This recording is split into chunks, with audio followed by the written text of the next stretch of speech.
tal? ¿Cómo están? Muy, pero muy buenas noches. Les damos la bienvenida a La Letra Chica. Jorge Temponi, ¿cómo estás? Bienvenida nuevamente, Sara Sola. Bastante recuperadita, Bastante, se te oye ahí. un poco. Al menos puedo hablar. Bien. Poco. Bueno, arranque usted. nos entonces adaptaremos a eso. Bien, tenemos distintos contenidos para la noche de hoy. En el último bloque, por ejemplo, estaremos hablando a propósito de prevención de suicidio, porque antes de ayer fue el día, a tales efectos, Día Nacional para la Prevención del Suicidio. Entonces, le daremos una mirada experta al tema, porque ya hace 3 años que la tasa de suicidio sigue creciendo en Uruguay y en este momento duplica la media de América Latina. Pero vamos a arrancar con un tema que está corriendo en este momento porque se está llevando a cabo en la Cámara de Representantes la interpelación por el cierre de Casa de Galicia, una interpelación que fue convocada por el Frente Amplio y que tiene allí a autoridades del Ministerio de Salud y también de ACE, así que primer y segundo bloque de La Letra Chica vamos a estar con eso. Bien, mientras les invitamos a acompañarnos con estos dos temas de la noche, les invitamos también a mandarnos mensajes por escrito al WhatsApp, como siempre, breves y con firma para que seamos todos felices, al 092-374-089, 092-374-089. Les comentamos, como les decía recién, que la interpelación arrancó a las 10 de la mañana de hoy y sigue corriendo, así que bueno, vamos a estar metiéndonos con eso a medida que vaya pasando y tenemos allí a Diego Martini también. Ahí está Cecilia Cairo, la miembro diputada del Frente Amplio. Recibimos al expresidente de Casa de Galicia, Alberto Iglesias, que además es político del Partido Colorado, exdiputado y administrador, de diversos organismos públicos y de distintas empresas privadas. Iglesias fue, como ustedes saben seguramente, el último presidente que tuvo la histórica mutualista Casa de Galicia, la institución gallega más importante fuera de España, que cerró en diciembre de 2021. Él, en abril de este año, compareció ante la Fiscalía de Delitos Complejos por presuntas irregularidades durante su gestión. Lo hizo frente al fiscal Gilberto Rodríguez. Buenas noches, Iglesias, gracias. Buenas noches, Iglesias. No, gracias a ustedes, porque todo esto que nos permita tratar de velar la verdad y que queden las cosas claras, por razones obvias, festejamos, si se puede decir así, porque es muy bravo tener al gobierno en contra por los intereses que el gobierno explicará y el Parlamento se encargará de velar. Porque tiene todo el poder de lo que significa un gobierno, los medios de comunicación, la prensa, las jerarquías. De hecho, fabricar denuncias, Iglesias, usted armar las denuncias de una manera que a la altura de la vida de uno duele mucho, porque en 70 años de edad, no recuerdo si alguna vez fui ni a ser de testigo en un casamiento, a un juzgado. Digo, nunca me tocó. Usted ha dicho, sin embargo, lo he escuchado en varias entrevistas, que confía en la justicia. Sí, claro. Decíamos que en abril justamente fue a declarar. ¿Usted pidió para ir a Fiscalía? ¿Cómo fue? 15 meses, solo 15 meses. O sea, el 29 de noviembre del 21, el mismo día que me sometieron a una operación enormemente delicada, muy seria, de corazón, y habiendo salido de otra operación de las carótidas, algo muy complejo, con varios días de CTI, el mismo día entiende la intervención o las interventoras que puso el Ministerio de Salud Pública en Casa de Galicia, con menos de 30 días de permanencia, de que ya había irregularidades enormes, y armaron una denuncia en menos de 30 días, siendo que yo había firmado 120.000 expedientes en los 36 meses. Ahora, que alguien me explique a mí cómo en menos de 30 días revisaron todo las decisiones que yo tomé y que quedaron firmadas. Es imposible. Perdón, pero ya que menciona esa cifra, sí. ¿Y cómo puede usted firmar tantos expedientes en tan poco tiempo? Quiero decir, porque a veces en la gestión uno se pregunta, quienes están al frente de las instituciones, ¿leen todo? ¿Saben perfectamente? ¿Hubo alguna cuestión que usted lo agarrara desprevenido? Mire, yo fui director de la Intendencia de Montevideo al retorno a la democracia.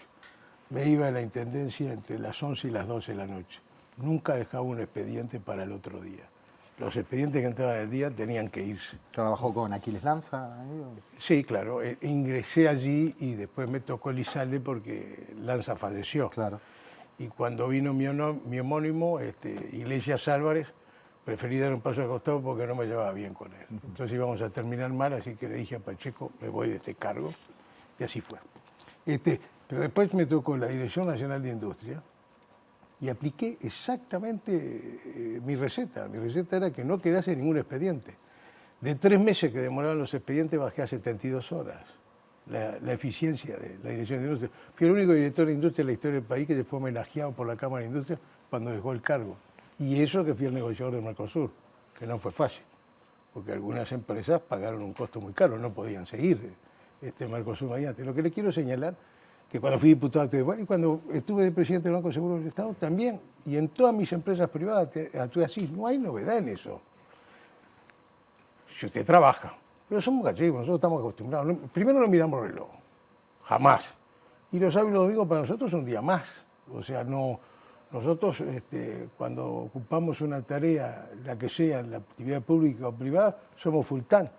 Y eso es lo que hice en Casa Galicia. Por algo, la diferencia brutal en 36 meses con relación a los 30 años anteriores y todas las cosas que logramos mejorar en esos 36 meses, que estábamos en pleno despegue, incluida con inversiones que sorprendieron a todo el Uruguay, como fue la compra del paquete mayoritario de la Clínica Le Borgne, la clínica más prestigiosa de América Latina, con 200 trabajos de contribución al tratamiento y a la prevención del cáncer en el mundo. ¿Que fue por $3,5 millones? 3 millones y medio de dólares. Que curiosamente, que no lo puedo entender, alguien lo tendrá que explicar algún día, la intervención que se hizo sobre Casa Galicia no procuró acceder a los movimientos bancarios, financieros, teniendo el 51% de las acciones Casa de Galicia de la Clínica Le Borgne, no procuró tener los estados contables de la clínica, ni siquiera fueron y gerenciaron, o se pusieron allí a gerenciar. Una cosa que no lo puedo llegar a entender. Pero bueno, sí montaron, y hoy los escuchaba en la interpelación, un relato engañoso, falso, mentiroso, y estoy seguro que no hay un solo documento que pueda validar los dichos de ellos de que sí pidieron información a las clínicas Le Borgne. Nunca pidieron. Sí. Compra la minoría asociada a Casa Galicia, que tenía el 49%, ahora a quien el juez de la liquidación le compran el paquete mayoritario de Casa Galicia, que se lo vende, que habrá que revisar el precio, en qué condiciones se lo vendieron, y ahora esa minoría revende el 100% del paquete de las clínicas Le Borgne en $3,5 millones. O sea, en el mismo monto que nosotros habíamos realizado la operación original. ¿Qué significa? Y que valía eso, ¿no? O valía más, pero no valía menos. Lo que quiero señalar es que eso de plantear dudas, si se hizo bien, si se hizo mal, si el valor era el adecuado, todo relato falso con intencionalidad. Acá no hay accidente. Y hoy escuchaba que la diputada Cairo señala, algo muy serio dijo, y es que estaba en conocimiento que para el remate, por ejemplo, del edificio de Casa Galicia, hubo mutualistas que recibieron una llamada que no se podían presentar al remate. Es muy grave eso que señaló. ¿Una llamada de quién? Que recibió de parte del gobierno mutualistas de primer nivel que no se presentasen al remate. Así que despejaron el ambiente para que solo el círculo se quedase con la institución. Pero es muy grave decir Bien. eso. Ya que menciona el círculo, la clínica Le Borgne, por las dudas aclarar, es una clínica de radioterapia, ¿verdad? Porque Sí. la veníamos mencionando. Y mamografía. Usted decía, agradezco la oportunidad para plantear la verdad, por supuesto, su verdad, su punto de vista. Para usted, Lo mío está todo documentado. en un párrafo, ¿cuál es la verdad de este asunto? Círculo católico. ¿Qué quiere que busque? Me pueden mostrar todas las cosas que quieran para arriba, para abajo, para el costado. ¿Cuál es el final? Círculo católico. ¿En qué precio? ¿En qué valor? Fíjese este detalle. Casa de Galicia, el sanatorio de Casa de Galicia estaba tasado técnicamente por arquitectos especializados en ese tipo de edificios para la salud en $42 millones. Ahora resulta ser que cuando lo ponen en $20 millones para el remate, o casualidad, no se presenta nadie.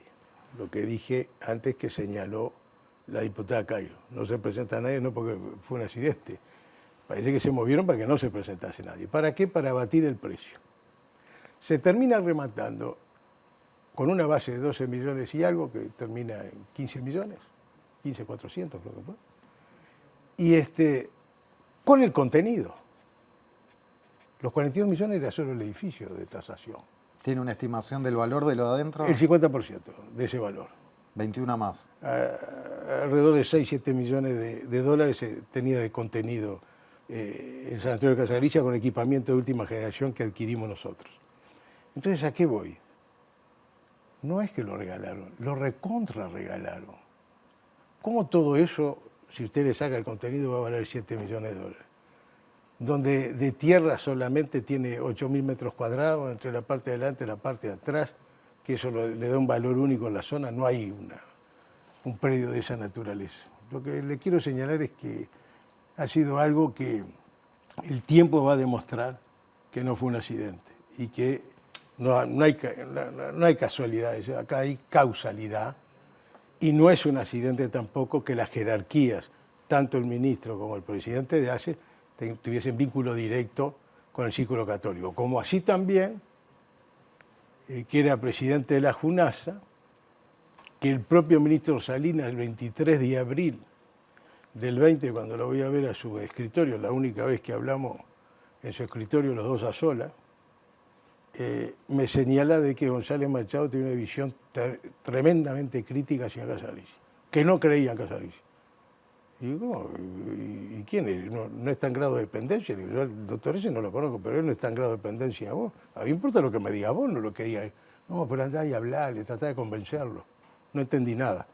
Pero hasta el día de hoy me repica lo que me dijo. Y después resulta ser que González Machado durante 5 años tuvo relación directa con el Círculo Católico prácticamente todos los días, porque era el que representaba, o uno de los que representaba el Círculo Católico en la JUNASA cuando él representaba a las empresas de salud privada. Entonces, esto fue toda una comandita, eran todos socios, eran todos vinculados, toda la jerarquía, el de ACE, el propio Salinas vendiéndole los servicios que le contrataban a él directamente de su clínica privada, el Círculo. Entonces, todos con interés en el Círculo, y esta historia termina en el Círculo. ¿Y cómo puede ser que desde otras partes del gobierno no se hayan dado cuenta de esta operación que usted plantea que se estaba realizando, o que no la hayan frenado? Yo le voy a hacer cariñosamente una pregunta. Sí. Una interpelación que lleva 12 horas prácticamente y todavía no terminó. Por algo lleva 12 horas, por algo no terminó. ¿Qué es lo que le quiero decir? El cúmulo de circunstancias empezaron a hacer notar a toda la oposición, después que yo salí, porque también eso es cierto,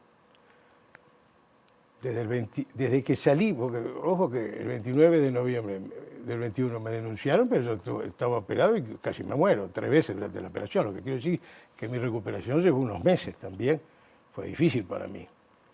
Pero bueno, después que salgo de todas esas circunstancias de salud, empiezo a quedar más o menos en condiciones, un poquito más flaco que ahora salí, pero bueno, está repuestito. Pero la cabeza por suerte andaba bien. Entonces yo le empiezo a pedir a la Fiscalía que me deje, que me reciba para contestar esas denuncias. Pero el fiscal determinó, y me parece que está bien lo que hizo, determinó que Interpol investigase toda la denuncia.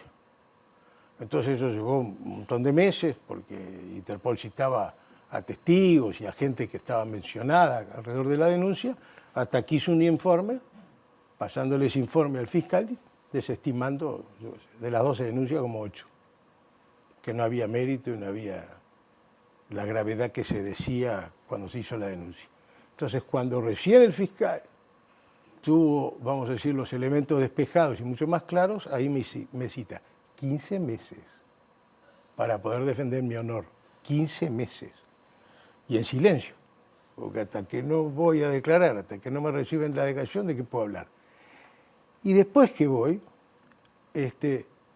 resulta ser, o mejor dicho, eso fue en abril, no, en noviembre, antes de ir, pero como llegaba Núñez Feijóo, el presidente de Galicia, el 6 de noviembre, el 7 de noviembre, tengo la duda del día ahora, creo que fue el 6 de noviembre, yo salgo 24 horas antes, a empezar a decir Sale a hablar en medios. Sí, y empiezo a decir que eso no es así, que las cosas no están así, que va a haber que revisarlas y que yo estaba esperando poder ir a la justicia para empezar a aclararlas. Y digo 2 o 3 cositas nada más, chiquititas. Y un expresidente de la República, Mujica, escuchando lo que yo dije y leyendo lo que yo dije, al otro día de mañana, dice a quien lo quiera escuchar por los medios de comunicación, que es muy grave las cosas que yo había dicho. Y que entonces él iba a dar instrucciones a su gente que investigasen lo que yo había dicho. A ver hasta dónde llegaba eso. A partir de ahí, en diciembre, empieza a preguntarme a algunos legisladores y a tomar el interés sobre el tema, y yo por suerte tengo la manía de no tirar ningún papel. Entonces tengo todo documentado, de la A a la Z. Que el ministro, cuando nos sacan del cargo el 26 de octubre, se agraviaba públicamente y decía que yo me había llevado los papeles, que no había un papel en mi escritorio. Y si los hubiese dejado, no aparecía ninguno. Hacían un asado. Menos mal que yo me llevé los papelitos que me tenía que llevar y la fotocopia que me tenía que llevar. Entonces yo puedo demostrar cada una de las cosas que yo señalo. Y está documentado. Y entonces, cuando los legisladores empezaron a tomar conocimiento de cada uno de los detalles, bueno, ahí se dieron cuenta de la dimensión de todo esto. Lo que hoy está pasando es el empezar a dejar en claro, vamos a decir, para el Parlamento todo lo serio de todo esto. Y ya dijo algo muy importante la diputada, que ojalá suceda, y doy por descontado que debe suceder, que tendrá que suceder, que es que va a pedir, y posiblemente sea el Frente Amplio, supongo yo, que vengan a comisión el directorio del Banco República a dar explicaciones y las autoridades públicas de ACE a entrar en los detalles de todo lo que se hizo hoy, porque hoy no se agota el tema. El Banco República por haberle otorgado una garantía Express al Círculo en Católico. 24 horas. 24 horas después del remate, le dieron un crédito de 14.5 millones de dólares. Nunca vi en mi vida algo de eso. Ni lo de Pluna, que fue escandaloso, fue como esto. Y hay una cosa muy curiosa, que cuando los lleven a los directores del Banco República, los sienten allí en una comisión y empiecen a hablar del tema, bueno, será muy lindo escuchar por lo menos los 2 directores que no votaron. El director de Frente Amplio no votó, votó por la negativa. Y el director de Cabildo, que tampoco votó, y que dijo que esto iba a terminar en situaciones jurídicas difíciles de explicar y que iban a arrastrar el Banco República a situaciones que él no estaba queriendo que se comprometiese, y entonces fundamentó y no votó. Aún así la mayoría votó. ¿Y votó por qué? Si no había carpeta, no había firma de los técnicos. ¿Cómo fue que votó eso expresa en 24 horas? ¿Quién dio la orden? ¿Quién llamó por teléfono? ¿La ministra Azucena? Por las características de la ministra me parece que no. ¿Y quién lo llamó al presidente del Banco República para que votase? Y esa va a ser alguna de las cosas que seguramente estará en discusión y querrán saber los legisladores de realmente por qué se votó de esa manera, en esos términos, y por qué se le entregó la disponibilidad de esos dineros de esa manera, express, y sin ni siquiera un plan de repago. Nada. Simplemente porque había adquirido el edificio, simplemente porque le habían tocado 20.000 socios y con eso alcanzaba. Para el Banco República, que usted va a sacar un crédito de cualquier naturaleza y está meses para poderlo lograr por todas las cosas que le pide, es muy extraño todo esto, terriblemente extraño todo esto. ¿Y qué piensa del hecho de que se esté llevando a cabo esta interpelación, pero ya sin Daniel Salinas a la cabeza del Ministerio de Salud? Bueno, lo más curioso son los momentos que se retiran, ¿no?, los responsables. Y si ustedes me dicen que es casualidad, no me van a convencer. Puede ser que sea causalidad, pero no casualidad. Sí. El doctor González Machado, que hace el informe por el cual dice la intervención o liquidación de Casa de Galicia, lo hace el 26 de septiembre, creo que fue, y el 1 de octubre renunció al cargo. González Machado. Y el ministro Salinas reinaugura el sanatorio de Casa de Galicia para el Círculo Católico, cortó la cinta, se subió al auto y se fue del ministerio. Una maravilla. Iglesias, vamos al Parlamento porque está justamente para conocer un punteo central, las principales características de esta larga interpelación con Diego Martini Lemos y la miembro interpelante. Diego, adelante. Compañero, buenas noches. Bueno, volvemos acá al Parlamento en una interpelación que comenzó pasada las 10 de la mañana, donde se recibieron autoridades de ACE y del Ministerio de Salud Pública, donde fueron consultados acerca del cierre de Casa de Galicia. Para ampliar sobre esto estamos con la diputada Frente Amplista Cecilia Cairo, la miembro interpelante. Cecilia, gracias por estos minutos. Estamos en un cuarto intermedio ahora solicitado. Bueno, ¿qué balance haces a las respuestas que te dieron de las preguntas que hiciste? Bueno, es difícil porque toda mi primera intervención tenía que ver con preguntas de cómo había actuado el Ministerio de Salud Pública como rector de la política sanitaria y ellos respondían sobre una denuncia penal a quien era expresidente de Casa de Galicia, Iglesias, no sé si al resto también, pero a Iglesias particularmente, y yo estaba discutiendo otra cosa, es cómo había actuado el Ministerio de Salud Pública ante las dificultades presentadas por Casa de Galicia, que creemos justamente que no actuó. Y a su vez, cuál es la vinculación de Cipriani con respecto al Círculo Católico, que no deja de ser el gran ganador. Nosotros lo decimos porque es así, es la crónica de una muerte planificada. Y ahora estamos esperando la respuesta de Cipriani, que no contestó, pero capaz que antes que termine sí, si terminado este periodo de gobierno va a volver al Círculo Católico o no. Como Salinas lo dijo, al Círculo Católico no vuelvo. Estamos esperando sus expresiones. En ese marco, volviendo al inicio, volviendo a Casa de Galicia, ¿era inminente el cierre de la mutualista? ¿Qué se desprende por parte de lo que dicen las autoridades? Sí, era más que inminente, porque todos los números que ellos nos dan no hace que demostrarnos que había que actuar antes. Hablan de la pandemia. Yo estoy de acuerdo, la pandemia existía, pero la comisión de seguimiento debería seguir funcionando. Nosotros estábamos acá con tapaboca, a una distancia, con la libertad responsable como planteaba el gobierno. Ahora, el gobierno y el Poder Ejecutivo, el Ministerio de Salud Pública, no podía hacer reuniones, era solo por Zoom. Una cosa tan difícil como la salud no se puede revisar por Zoom.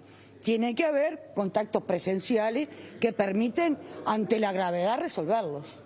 Y el cierre y cómo se termina dando el cierre de la mutualista y todo, bueno, el ida y vuelta de qué pasaba con los socios, de qué pasaba con los trabajadores. Y bueno, lo mismo, el juez termina diciendo, me dejaron solo, él es juez, es la justicia, no tiene nada que ver con la salud. Obviamente, o bien marcaba la emergencia y cerraba, o estaba en riesgo la salud de los socios de Casa de Galicia y de los trabajadores. En realidad lo que el juez dice es, me dejaron a ciegas, solo. Entonces, ante eso, plantea el cierre y Casa de Galicia ni siquiera apela a ese fallo y después, bueno, es lo que vimos, ¿no? Trabajadores que siguen buscando trabajo, es mentira que todos lo tienen, todavía no cobraron en BPS. Bueno, creo que la situación de quiebre y caos de Casa de Galicia está más que demostrado. ¿Por qué, diputada, señalaba ahora esto, bueno, en referencia al Círculo Católico, porque es el gran ganador? Bueno, entre otras cosas es quien adquiere el mobiliario, el edificio de Casa de Galicia. Algo que también surgió en las últimas horas tiene que ver con que primero se adquiría el mobiliario sin incluir a los IMAES cardiológicos que así funcionan, y bueno, luego finalmente el Círculo adquirió estos IMAES y los está utilizando y está facturando por ello. Claro, miren. Blanco, que es del Ministerio de Economía y Finanzas, que fue uno de los que hizo el informe que marcó la intervención del Ministerio de Salud Pública a Casa de Galicia, decía, está tasado el inmueble en 15, 17 millones de dólares. Sí, el inmueble, pero los IMAES, el valor que tienen, cuando presentaron la primera licitación es de 8 millones de dólares, porque es un taxi, vienen de todo el mundo, por stent, por problemas cardiológicos, por diálisis. Es decir, no me pueden decir que 15 millones de dólares es lo que vale una infraestructura como la que estamos hablando, con los IMAES de alta tecnología de los que hablamos. ¿Por qué el Círculo Católico se termina quedando con Casa de Galicia? Es un milagro, compra por 15 millones y se queda con los IMAES que le salieron gratis. Esa es la verdad. La verdad, un negocio redondo. Se va a consultar, ahora las autoridades se les consultó, Iglesias hacía referencia a que deberían citarse autoridades del BRO, del Ministerio de Economía y Finanzas, por la rapidez con la que se le otorga este préstamo al Círculo para adquirir el mobiliario. Bueno, estamos evaluando todo, no descartamos ninguna de las herramientas que nos da el Poder Legislativo. Además, Cipriani decía, si ustedes creen esto de mí, vayan a la justicia. No descartamos nada. En realidad, la investigación que venimos llevando de diciembre hasta ahora nos ha demostrado que hay cosas que llaman más que la atención. Y bueno, nuestra responsabilidad es controlar y velar por los recursos de los uruguayos y continuaremos por ese rumbo. ¿Qué es lo que más preocupa de toda la situación a ya más de un año del cierre de la Mutualista y bueno, más de un año también de que el Círculo Católico se quedara con el mobiliario? La verdad, la comunidad gallega, porque nosotros, el Frente Amplio en Confianza, hizo una ley, un proyecto de ley que colaboró con el Ejecutivo, que de alguna manera cuidaba, era un artículo único, cuidaba a los trabajadores, a la infraestructura, a la salud, que permitiera salir de lo que le estaba pasando a Casa de Galicia, después del cierre de la justicia. Pero después, cuando empezamos a ver cosas que sucedieron, la verdad nos sentimos decepcionados y también, de alguna manera, creemos que la comunidad gallega se merecía esta intervención y por eso lo estamos haciendo. Diputada, gracias por estos minutos. No, por favor, a las órdenes. Bien, la palabra de la diputada Cecilia Cairo, entonces, quien fue la miembro interpelante por el Frente Amplio hoy, en donde vinieron autoridades del Ministerio de Salud Pública encabezadas por la ministra de Salud, Karina Rando, que no era ministra, digamos, cuando esto sucedió, sí estaba en el ministerio, pero el ministro era Daniel Salinas, y también autoridades de ACE encabezadas por el doctor Leonardo Cipriani. Ahora estamos en un cuarto intermedio, va a continuar entonces esta interpelación, ya seguramente ahora con la intervención de diputados y diputadas. Bien, Diego Martini, muchísimas gracias. Y nosotros vamos a seguir también con este tema y con las impresiones de Iglesias sobre todo lo que fueron las declaraciones de la diputada Cairo en el próximo bloque de La Letra Chica. Quédense que ya venimos.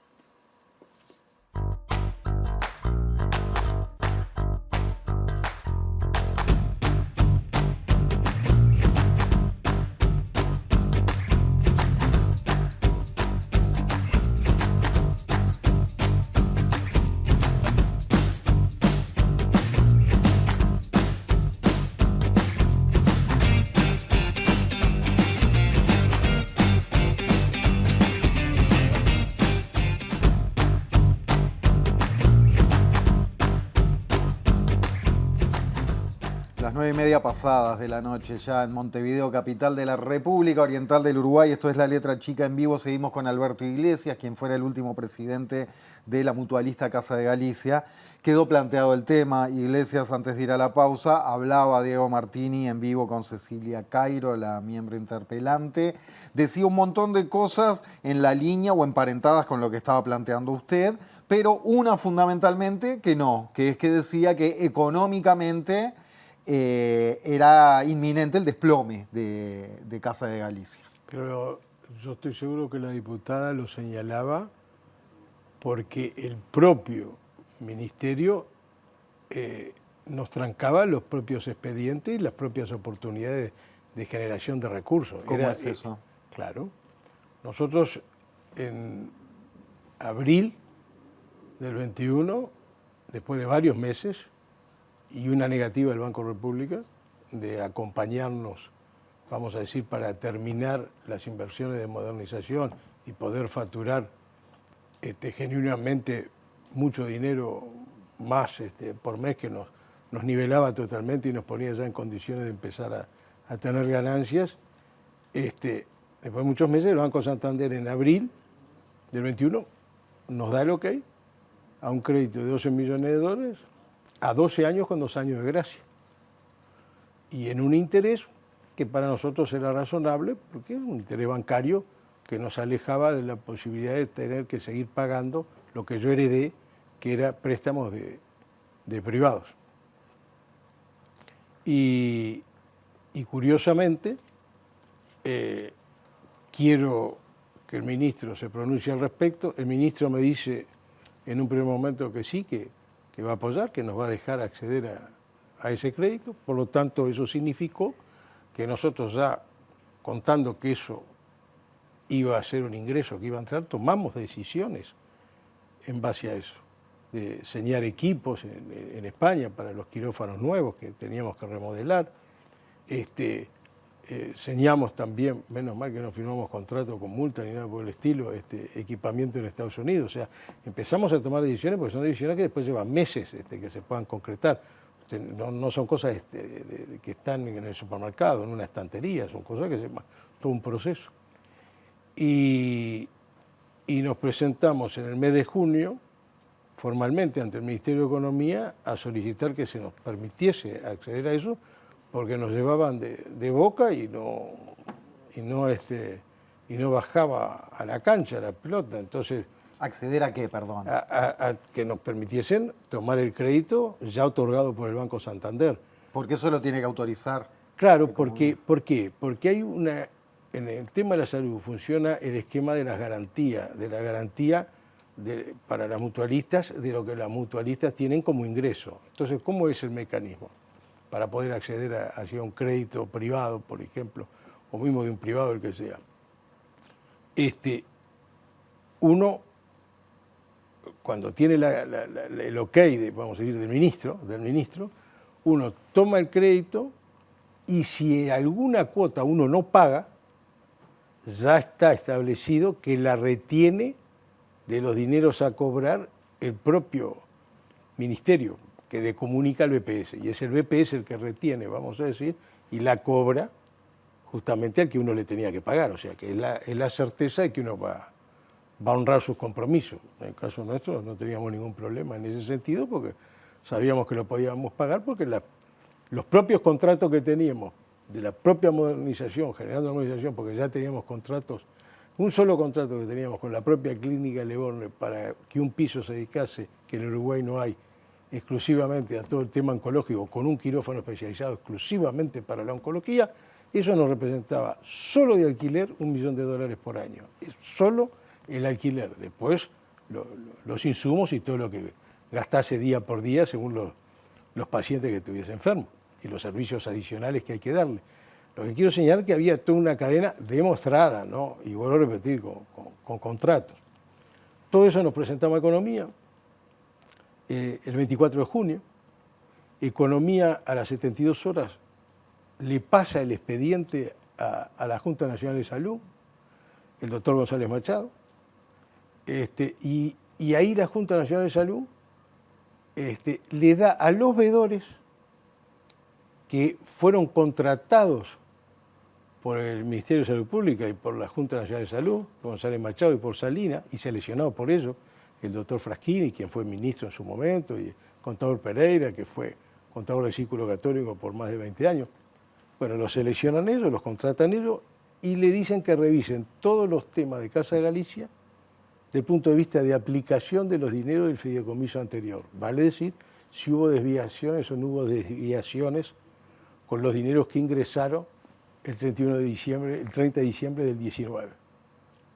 Ellos estuvieron 4 meses adentro de la institución, entre 6 y 8 horas por día, y desde fin de marzo, y hicieron 2 tomos así donde señalan peso por peso y dicen transparencia total en la aplicación de los recursos, desviación 0. ¿Y por qué entonces el Ministerio de Salud lo denuncia a usted por compras irregulares y emisión de cheques sin fondo? Porque ese es un relato que armaron para poder justificar lo que no podían justificar de otra manera. Y usted sostiene que ahora se se lo va a voy a terminar explicar. de dirimir en la justicia Claro, de que no fue así. Claro, sí, va a ser así. Pero es importante este detalle. Le dan a los veedores el proyecto de inversión con la aplicación de esos dineros para que lo evalúen y lo estudien. Como hacía 4 meses que estaban dentro de Casa Galicia, en menos de un mes lo evaluaron, porque ya tenían el conocimiento del 100% de la institución, altamente favorable. Y todos los supuestos son aplicables y es lógico que se logren los resultados. Dicen, no hay que demorar para no provocar daños financieros que puedan complicar justamente los montos que ya están estudiados para su aplicación. Vale decir que no vaya a faltar después plata, porque si nos demoramos meses, va a seguir perdiendo y no le dejamos ganar. Es lógico que pongan eso. Y con ese informe favorable, esos informes favorables, el ministro Salinas, junto con el doctor González Machado, deciden que eran tan buenos que había que declararlos confidenciales, secretos, y los guardan en el cajón de un escritorio y nadie podía tener acceso a ellos. Ni la directiva de Casa Galicia, ni los técnicos del Ministerio, ni de Salud Pública, ni de Economía. Y se termina haciendo la intervención de Casa Galicia el 26 de octubre con los tipos ahí guardados en secreto. Yo tuve una guerra para hacerme de la copia. Y el señor González Machado, el 26 de septiembre, el mismo día que hace el informe, que me recibe, porque yo le reclamo por acceso a la información pública que me dé esos informes, me entrega los informes de la primera evaluación que habían hecho los técnicos, como cumpliendo con la ley. Pero no me dice que está haciendo ese día un informe, que está fechado ese día, diciendo que nos tenían que intervenir y o liquidar la institución. No me lo dice. Pero es más grave. Me hace firmar un boleto como que yo recibo el 100% de los informes. Y yo, confianza, veo 2 libros, no lo voy a leer ahí, entonces le firmo como que recibí los informes. ¿Y qué me encuentro cuando llego al escritorio? Que el informe de evaluación del proyecto de modernización con relación al crédito del Santander no existía. Ese seguía siendo secreto y confidencial. No me lo dio y me hizo firmar como que yo lo había recibido. Le labré un acta con una escribana, por supuesto, el mismo día. Y menos mal que había ido con la escribana, como yo ya desconfiaba de todo, fui a la primera reunión, donde la propia escribana en el acta dice que cuando yo recibo, le digo, ¿estos son los informes? Sí, son todos los informes, me dice. Que la escribana después lo pone en el acta. O sea, que todo lo que yo digo está documentado con actas de escribanos. Bochornoso. Y después, hoy escucho a la señora ministro en un momento decir, yo no entiendo todo el escándalo que están haciendo estos últimos días por el tema de los $180.000. ¿Cómo el escándalo? ¿Qué escándalo? El escándalo lo hicieron ellos, que basaron o tratan de justificar en denuncias a mi persona, donde el hecho grave de todo eso son $180.000 que dicen que yo me los llevé para casa. Y no preguntaron el Leborne, los estados financieros, no preguntaron los movimientos entre las 2 instituciones porque entraron ahí. Y entraron por banco y se pagó tal cosa y se pagó tal otro, intervinieron escribanos. Está todo documentado, por supuesto que la Fiscalía ya lo tiene, ya se lo entregué a la Fiscalía, que lo debe estar analizando, lo debe estar chequeando, querrá comprobar todo eso, todo es cierto, todo es verdad. Ya están auditados, porque yo ya se lo entregué auditado, previendo las maldades infinitas que uno se imagina que son capaces de hacer los que están jugando con total deslealtad. Y bueno, y la justicia va a tener que tomar la decisión, justicia en la que yo creo que corresponde. Si no hay irregularidad, va a tener que dar por terminar el caso. Y ahí seguiremos abriendo otras cajitas que estoy esperando que sucedan. Esperando eso claro, para abrir más cajas. Tiene claro. más hipótesis y más información. Tengo papeles y van a bailar. Pero está esperando la resolución Obvio, inicial. tengo que esperar el Iglesias. tema de la justicia. Evidentemente vamos a seguir tratando este tema, pero quiero hacerle una pregunta. Saliendo de la interpelación, sacando todos estos temas, ¿cuál era la importancia simbólica de Casa de Galicia para esa zona de Montevideo y para las personas que allí se atendían? Muchísimas de toda una vida, pienso por ejemplo en mis abuelos que toda la vida se Es atendieron. la vida ahí. nuestra. Mis abuelos la fundaron. Ahí nacimos todos y ahí morimos todos en mi familia. Estamos hablando de casi 43.000 Ahí, socios que tenía ahí el cierre. nacieron mis hijos, ahí falleció mi señora, mis padres, mis abuelos. Y es la vida nuestra. Para nosotros los gallegos, es la vida nuestra, es nuestra. Nosotros nos criamos en la quinta de Casa Galicia todos los domingos, conviviendo en familia, con la gaita, con el folclore gallego. Somos gallegos de alma, de pertenencia. No nos pueden robar la institución. ¿Piensa ir a Galicia a seguir peleando este tema, a buscar Sí, apoyo? me voy la semana que viene. Yo ya estuve en febrero ahora y hablé con todas las bancadas de todos los partidos. Ajá. Y entonces entre ellos tienen resistencias terribles, ¿no? Para tratar entre ellos. Son gallegos. Es espantoso. Logró unirlos con esto. Pero los agarré por separado, odio, y le digo, esto es un tema de todo.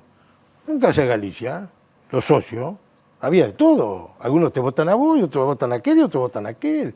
Esto es de todos nosotros, no es de un partido político. O sea que a mí no me importan los problemas que haya, por más justificación que haya y por más resistencia que tengan entre ellos. Y tengo la esperanza, la expectativa, por eso voy ahora antes que entren en el receso, porque me voy a llevar todo el tema de la interpelación, más algunos papeles que me voy a animar ya a llevar porque es inminente, evidentemente que van a tener que cerrar las causas a mi persona.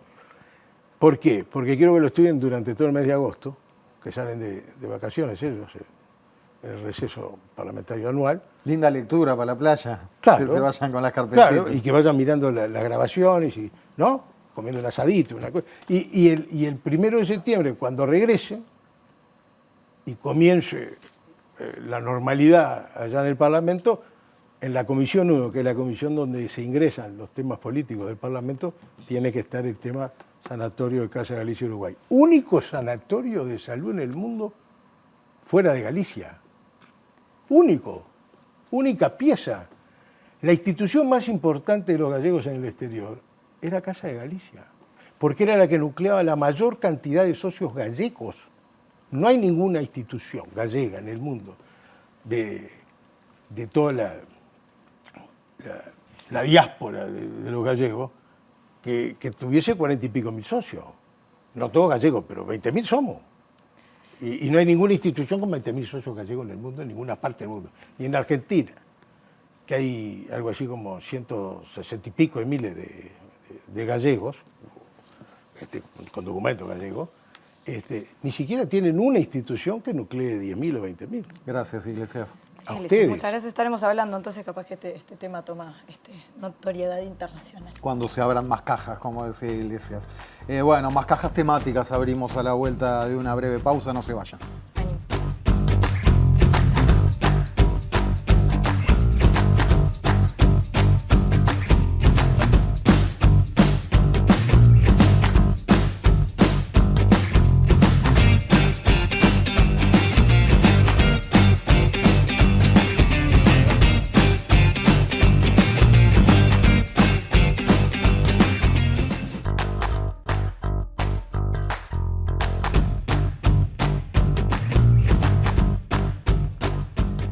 La cantidad de suicidios viene aumentando en Uruguay año a año y por tercer año consecutivo ha aumentado la tasa en el país. En 2022 fue de 23 suicidios cada 100.000 habitantes. Como decíamos en el comienzo del programa y refrescamos ahora, es más del doble de la media de América Latina, que está en 9 cada 100.000. Repito, 23 para Uruguay. Para hablar del estado de situación en Uruguay es que recibimos a Cristina Larrobla. Cristina es profesora agregada de la Clínica de Psiquiatría de Adultos de la Universidad de la República y cofundadora también del Grupo de Comprensión y Prevención de Suicidio de la Universidad de la República. También, Cristina, buenas noches y gracias por estar. No, a ustedes por invitarme.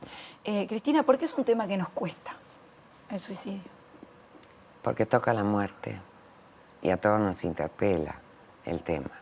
Es un tema que nos cuesta, para el cual no estamos preparados, ni nos preparan a lo largo de la vida, y una muerte violenta impacta mucho más que cualquier muerte. ¿Sigue siendo un tema tabú? Sí, sí. En todos los ámbitos, sí. En todos los ámbitos quiere decir que en el médico también, Sí, claro. en el psiquiátrico también.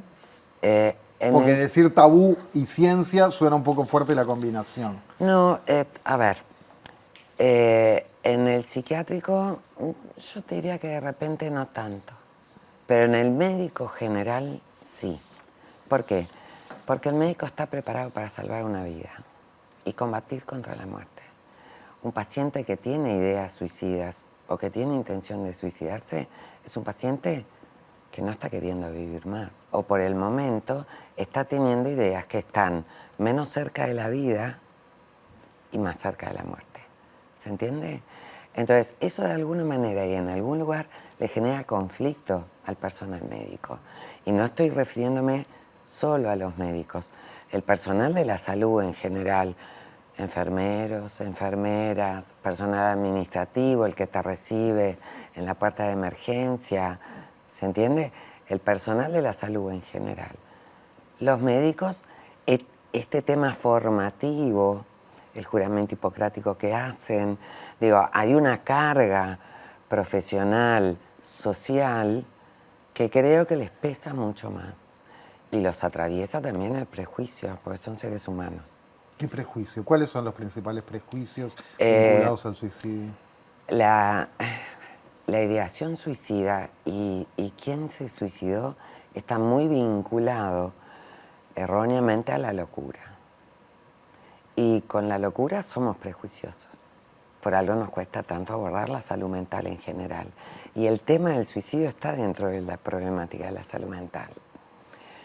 ¿Cuántas personas en el ambiente que nos rodeamos, los tres, ¿sí? Acá solos sentados, sin hablar del resto de la gente del canal, realmente dice si va al psiquiatra, si toma medicación, si va a terapia?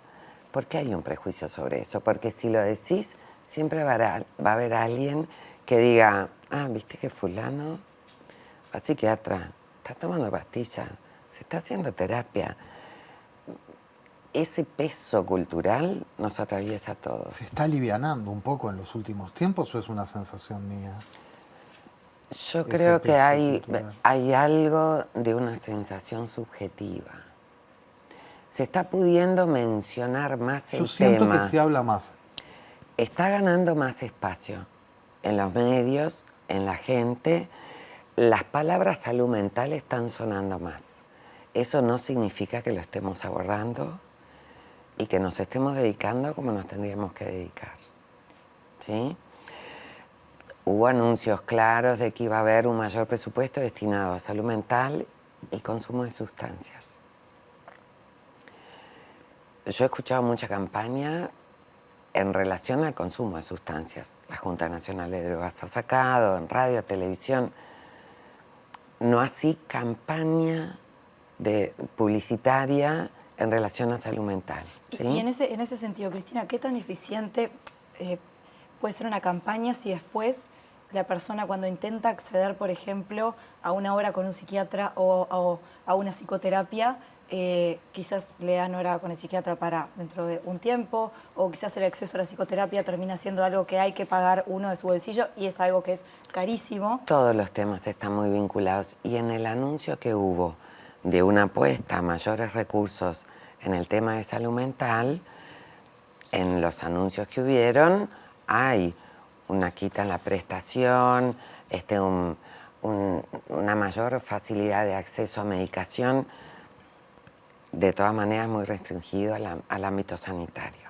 A lo que yo iba con lo anterior, el consumo de sustancias, de alcohol y de cualquier sustancia, es un factor de riesgo para el suicidio. También se presentó en los datos de que es uno de los factores de riesgo en adolescentes. Podríamos mencionar en la campaña de consumo de sustancias de que es un factor de riesgo para el suicidio y no estás haciendo una propaganda exclusiva de prevención del suicidio, porque son temas que están vinculados. Digo, si uno piensa en términos como mucho más amplios, una política, una gestión política en relación a un tema, tú no tenés solo un sector involucrado y siempre terminamos en el sector sanitario priorizándolo. ¿Se entiende? Cuando la Comisión Honoraria de Prevención del Suicidio de carácter interministerial que preside el Ministerio de Salud Pública ha ido incorporando ministerios y está bárbaro eso, ¿sí? Pero siempre terminamos como priorizando el sector sanitario y creo que eso ayuda de alguna manera a mantener en el imaginario social de que es un tema médico. ¿Se entiende? Y es un tema en parte médico. Sí. Sería correcto decirlo así. Exacto. He escuchado también que los países que tienen más éxito en las políticas de prevención de suicidio tienen un abordaje más integral. Interdisciplinario e intersectorial, te diría. Bueno, yo. ¿cómo son esos ejemplos? ¿Qué es un abordaje interdisciplinario para este caso? Un abordaje interdisciplinario y un abordaje interdisciplinario habla de diferentes disciplinas teniendo un mismo objeto de estudio, ¿sí? En donde cada disciplina aporta, ¿sí?, para pensar soluciones para ese mismo objeto de estudio y lo aporta desde la especificidad de la disciplina, ¿sí? Sí. La intersectorialidad tiene que ver con el interjuego de diferentes actores institucionales, sean gubernamentales, sean de la sociedad civil, sean ONG, ¿sí?, o privados. Entonces, las buenas campañas involucran a todos estos actores, discuten previamente porque hay una gestión de una política, y la gestión de una política y una política tiene que tener una discusión previa. Tienen que haber mínimos, digamos, acuerdos, no consensos, porque no vamos a llegar a estar todos de acuerdo, ¿sí? No vamos a tener un consenso, sino que vamos a decir, bueno, nosotros acá, nosotros allá, pero nosotros tenemos como una desconexión. Pero ¿sí? perdóname, ¿cuáles son? Inglaterra, esos? Australia, han trabajado con los medios de comunicación, hay campañas en las escuelas, hay campañas en el sistema que vendría a ser equitativo a nosotros, a secundaria, la universidad. Yo te puedo nombrar un sinfín de investigaciones que se hacen en la región, sin irnos a países desarrollados, en donde este fenómeno se estudia pensando en los propios estudiantes universitarios y se les brinda un servicio dentro de la propia universidad, ya sea psicológico, con psiquiatría, con sociología, con enfermería. Los hospitales universitarios en nuestra región tienen toda una propuesta de trabajo para los propios estudiantes. ¿Sí? ¿Por qué? Porque los trayectos educativos tienen frustraciones, los estudiantes se deprimen, todos pasamos algún periodo de ansiedad, porque esto es humano, esto tiene que ver con la esencia humana, no con que tuve un problema o tengo un diagnóstico de esquizofrenia o tengo un diagnóstico de depresión mayor o que soy deprimido. No, todos tenemos estas oscilaciones en el humor, unos más, otros menos, unos más herramientas para afrontarlas y otros menos. ¿Se entiende? ¿Qué pasa con la cuestión de género en lo que refiere al suicidio? La cuestión de género es un tema que se ha empezado a abordar y a hablar hace muchísimo menos tiempo que el suicidio, porque el suicidio ya lo tenemos, igual que la salud mental, un poco más en la agenda política, ¿sí? Que eso es muy importante. Ahí tenemos un peso cultural muy grande, pero yo no me quedaría solo con la cultural.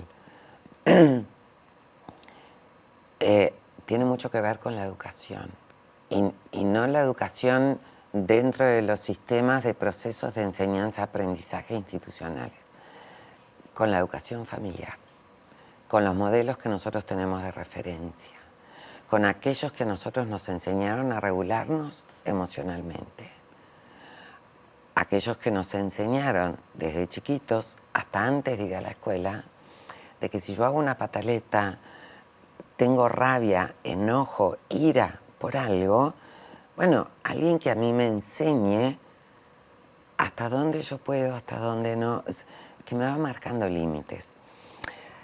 Por eso yo pienso, cualquier esfuerzo y cualquier propuesta, sin duda que suma y sirve. Bienvenida sea, sin duda que sí. No nos podemos focalizar en la adolescencia, porque estamos llegando tarde. Porque hay niños de 9, 10 años que llegan al Pereira Rosell y que tuvieron un intento de suicidio. Entonces ya no son adolescentes. ¿Se entiende? Esos niños no están pasando todos los cambios característicos de un adolescente, desde todo punto de vista. Son niños que tienen un sufrimiento. Y si nos vamos entonces y nos corremos a la niñez, empezamos a ver cuáles son los factores de riesgo para los niños. Y acá hay otra gente, toda la parte de psiquiatría infantil, que tiene mucha más autoridad que yo para hablar, tienen sus motivos y sus factores de riesgo. Entre ellos, el maltrato y la violencia. CIPIAP presentó los datos del año pasado. Digo, hay cosas que rompen a la vista si nosotros nos vamos corriendo por franjas etarias. ¿Se entiende? Entonces, ¿estamos preocupados con los intentos de suicidio y los suicidios adolescentes? Sí. ¿Es importante enfocarse ahí? Sí. Pero también sepamos de que estamos llegando tarde si nos enfocamos solo ahí. Porque esto es algo que tiene que ver con la regulación emocional, ¿sí? Desde mucho antes. ¿Y a qué voy con esto y la pregunta que me hiciste? Los varones son de por sí mucho más impulsivos, y mucho menos emocionales. Porque en los estilos de crianza, el varón no puede llorar porque los varones no lloran, ¿sí? Los varones no pueden decir que están tristes porque los varones no dicen eso, ¿sí? Los hombres no hacen eso. Entonces hay todo un peso cultural, pero que se transmite intrafamiliarmente, ¿sí? Que hace que el varón, más allá de que madura emocionalmente después que la mujer, ¿sí? Y neurológicamente también después de la mujer, tiene menos elementos como para poder manejar situaciones que lo frustran, situaciones que lo desbordan, situaciones que lo deprimen, situaciones que lo ponen ansioso, ¿sí? Pero el fenómeno de la masculinidad es un fenómeno a nivel mundial, ¿sí? No es solo de Uruguay. Lógico. Es importantísimo que nosotros miremos nuestro país. Pero también tenemos que poder vernos, no compararnos, vernos con el resto del mundo. Entonces, no es solo que en Uruguay, sí, las tasas nuestras en relación a la región son más que alarmantes. Pero este es un problema, ¿por qué? Porque es un problema que los varones lo sufren mucho más después de una pandemia, de haberse quedado sin trabajo, de haberse sentido responsables de ser los sostenes de la familia y todo esto que de alguna manera fuimos aprendiendo a lo largo de todo nuestro crecimiento y desarrollo y que uno no se lo saca como un saco de un día para el otro. ¿Se entiende? Una cifra que no habíamos dado porque venimos manejando toda esta cuestión de género es que en números redondos 78% de los suicidios del año pasado en nuestro país fueron de género masculino, de personas masculinas, y 22% femeninas. Habíamos anotado hombres y mujeres, pero en realidad hay casos de niños y niñas también, como decías, y de, mucho menos. Y de adolescentes, menos. Tampoco quiero ser alarmista, pero no los perdamos de vista porque son pocos. Claro. ¿No? Digo, todo depende qué es lo que yo quiero ver. Si el medio vaso lleno o el medio vaso vacío. Y en dónde me enfoco. Porque una cosa es decir 78% en Uruguay, es 79% a nivel mundial. No estamos tan lejos, estamos dentro de lo esperado, no quebramos la regla, ¿sí? Pero en números brutos sí es importante que eso pese. Ahora, yo te diría, este año hubo una publicación de The Lancet en el área de la salud, donde hizo un estudio sobre cuáles eran los factores que más pesaban por género en los hombres a nivel mundial. En los hombres se asocia mucho más al suicidio. Problemas vinculados a la violencia, homicidio, básicamente, y consumo de alcohol y sustancias.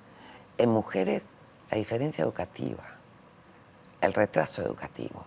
Y para ambos sexos, el no tener trabajo. Nosotros tendríamos que mirar, en nuestro caso, cuál es la diferencia. Porque también, cuando simplificamos el tema y decimos se suicida el 78% de los hombres y solo el 20 y pico de las mujeres intentan más, caemos también en ese mito de que las mujeres intentan suicidarse porque quieren llamar la atención, porque se pelearon con el marido. Y ese es uno de los mitos que encontramos en el personal de la salud en las puertas de emergencia.